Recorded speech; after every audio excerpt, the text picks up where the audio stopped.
Bien bonjour tout le monde, j'espère que vous allez bien. Moi c'est Nickel, on se retrouve pour une nouvelle vidéo sur ma chaîne YouTube. La dernière fois j'avais parlé du corbe et cette fois-ci ce sera la castagnole, oui. Elle casse des gnôles. Donc voici à quoi ressemble une castagnole. Voilà. Ensuite, du coup on va passer directement à l'explication à quoi ça ressemble. Alors du coup, ce poisson il peut mesurer 15 cm maximum, donc c'est vraiment pas beaucoup. Pour les plus gros bien sûr. Alors, ce poisson on peut le pêcher que au filet parce qu'il est trop petit du coup et en plus on peut même pas le manger. Alors, vous pouvez l'attraper au filet pour le vif, pour par exemple pour les loups, barracuda, des trucs comme ça. Mais ça ne se mange pas. Donc ça sert à rien en gros de le pêcher au filet, sauf pour le vif. Ensuite, ce poisson il peut aller de 2 mètres jusqu'à 130 mètres de profondeur. C'est quand même pas mal pour un spécimen comme ça. Ce poisson pour son alimentation ça mange du plancton. Plancton, ouais, comme plancton comme l'ennemi de Bob l'éponge, qui essaye justement de voler la recette de Bob l'éponge de ses burgers. Enfin bref, c'est pas ça le sujet de la vidéo, et ni de ma chaîne YouTube. Ensuite, du coup, ce poisson, on peut le trouver dans toute la Méditerranée.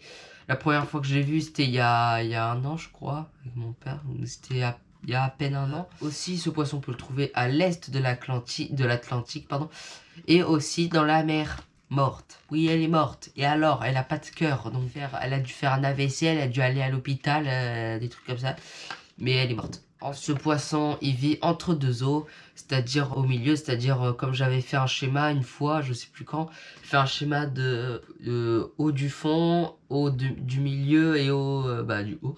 L'eau du milieu, enfin c'était l'eau entre deux eaux, donc on va dire que c'est à peu près ça, car entre deux eaux, c'est-à-dire l'eau de la surface et l'eau du fond, donc on va dire que c'est entre deux eaux. Côté c'est un peu logique, hein. Alors, ce poisson, il vit en très très grand groupe, c'est-à-dire 50 spécimens par groupe, hein, enfin, un maximum. Et après, ça peut vivre en petits groupes du genre une dizaine d'individus, pas plus. Ce poisson, il est très très curieux, il est naïf, après ça sert à rien de le pêcher. Et bien sûr, j'ai une technique parce que j'ai remarqué ça dans une des vidéos de Stéphane Dudon, justement, où il faisait de l'agachon. Il voulait tirer sur des barracudas ou attendre à des dentiers ou des prédateurs.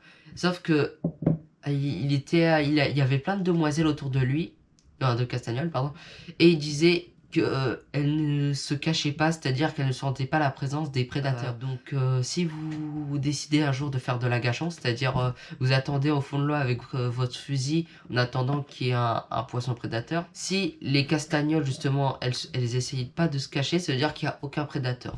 Ou alors ils viennent mais c'est rapide. Ensuite, ce poisson, il n'est pas dangereux du tout. Donc c'est tout pour cette vidéo. Si elle vous a plu, n'hésitez pas à vous abonner à ma chaîne YouTube. C'est un ordre, c'est important, c'est un ordre pour me soutenir quand même.